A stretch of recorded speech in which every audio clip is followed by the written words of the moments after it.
अंत भला तो सब भला।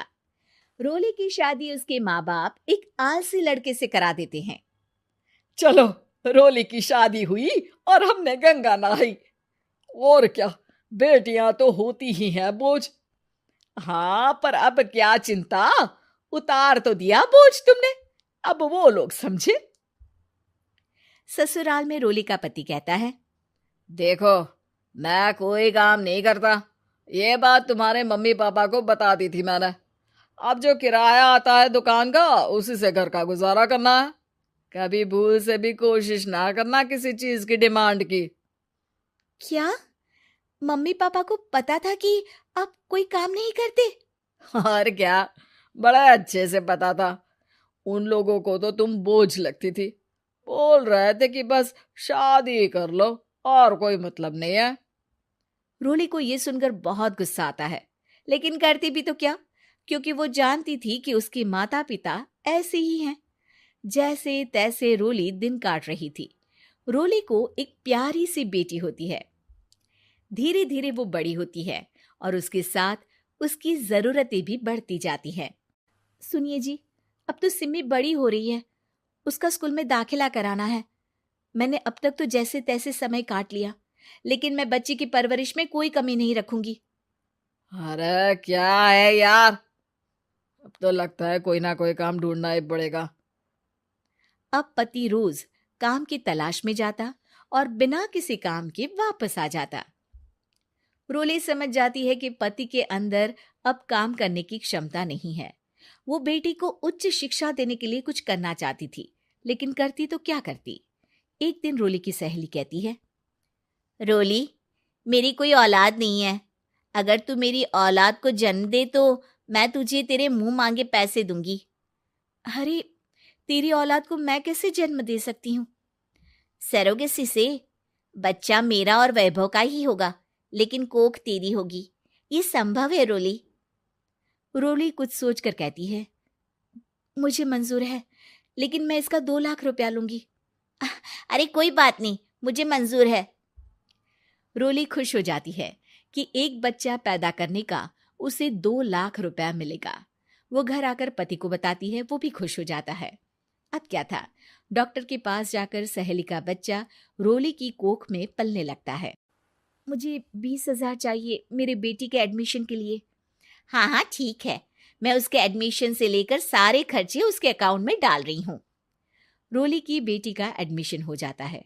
रोली को लगता है कि वो अब सब कुछ ठीक कर देगी। दिन और महीने आगे बढ़ते हैं। अब एक दिन, एक बात कहूं जी, काश इस बच्चे को मैं रख पाती। मैं अब इससे काफी जुड़ गई हूँ। अरे यार, पता नहीं किसका बच्चा है, अपने पास है ना अपनी मुन्नी। हाँ, लेकिन अब मैं भी इस बच्चे से जुड़ाव फील करने लगी हूँ। लेकिन मैं ये जानती हूँ कि ये मेरा बच्चा नहीं है। दोनों की जिंदगी ठीक चल रही थी, लेकिन कहते ना कि सुख का पल ज्यादा लंबा नहीं होता। एक दिन रोली की सहेली का फोन आता है। रोली, मुझे अब ये बच्चा नहीं चाहिए, मैं अपने पति को छोड़ रही हूँ। अरे लेकिन मुझे पैसों की जरूरत है, बच्चा तुम्हारा है, मैं क्या करूंगी? सहेली बिना कुछ बोले फोन काट देती है, फोन स्विच ऑफ कर देती है। लेकिन रोली के जीवन का तूफान यहीं नहीं रुकता। रोली, मैं इतना भार नहीं उठा सकता। आज पढ़ाई का पैसा मांग रही हो, कल को शादी, कॉलेज और पता नहीं क्या क्या। मैं तुम्हें छोड़ रहा हूँ, अपनी बच्ची उठाओ और निकलो इस घर से। अरे पर मैं कर तो रही हूं ना बच्चे के लिए काम, आप आराम से रहिए ना। क्या काम कर रही हो, देख रहा हूं मैं। ये छोटा शहर है, यहाँ लोगों को बात बनाते वक्त नहीं लगता। तो मैं क्या करूं? ज्यादा पढ़ी लिखी नहीं हूं, कैसे घर के खर्चे चलाऊं? और आप तो काम करना ही नहीं चाहते। हाँ, ना चाहता हूं और ना ही करूंगा। रोली को पति की बात पर काफी गुस्सा आ जाता है। ठीक है, अगर मेरे जीवन में संघर्ष ही लिखा है तो वही सही। इस वक्त पति होने के नाते आपको मेरा साथ देना चाहिए था, लेकिन नहीं, आपने तो इस हाल में मुझे घर से बाहर निकालने की बात कह डाली। देखो, ये सारी फालतू की बातों के लिए वक्त नहीं है मेरे पास। रोली, जिसकी कोख में किसी और का बच्चा था और साथ छोटी सी बेटी, पति का घर छोड़कर रास्ते पर आ जाती है। रोली के पास मायके के सिवा दूसरा कोई रास्ता नहीं होता। अरे रोली कैसी है? कितने दिनों के लिए आई है? हमेशा के लिए माँ। वो माँ को सारी बात बता देती है। ओए लड़की, इतनी हिम्मत का काम कर लिया। अरे ना ना, यहाँ कोई जगह नहीं है।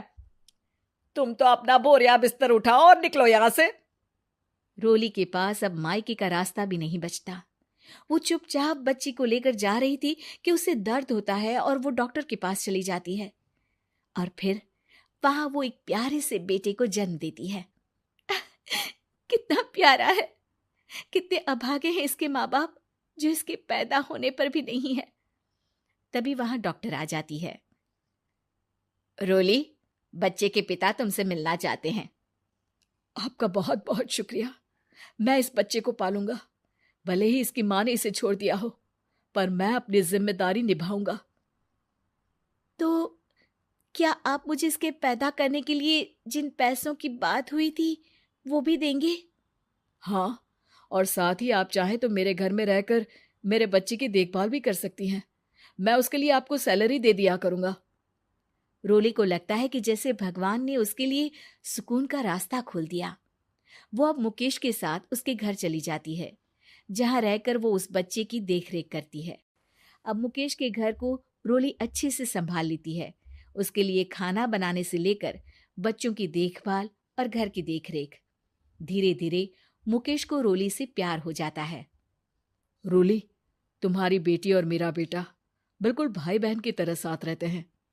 हाँ, आखिर है तो एक ही कोख के बच्चे, अटैचमेंट तो होगा ही ना।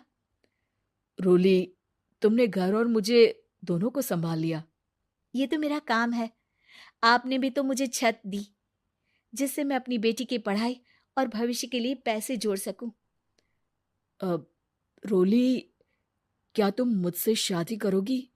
अब मैं जानता हूं तुम्हारी भी शादी कुछ खास अच्छी नहीं रही। रोली को मुकेश की बात ठीक लगती है। वो उसे हाँ बोलने की सोच ही रही होती है कि उसके पहले पति का फोन आ जाता है। रोली, मैं बहुत परेशान हूँ। मेरा एक्सीडेंट हो गया है। मैं चाहता हूँ तुम वापस आ जाओ। रोली को पुराने पति की चिंता होने लगती है। वो सोचती है कि वो क्या कर रही थी। हाँ हाँ ठीक है, मैं आ रही हूँ। हाँ रोली, आ जाओ, लेकिन बच्ची को कहीं हॉस्टल में छोड़कर आना, क्योंकि मैं नहीं चाहता कि हम लोगों के बीच फिर से वो सारी बातें हो। रोली को समझ आ जाता है कि पति आज भी सुधरा नहीं है। वो पति के पास जाने से इनकार कर मुकेश को हाँ कर देती है।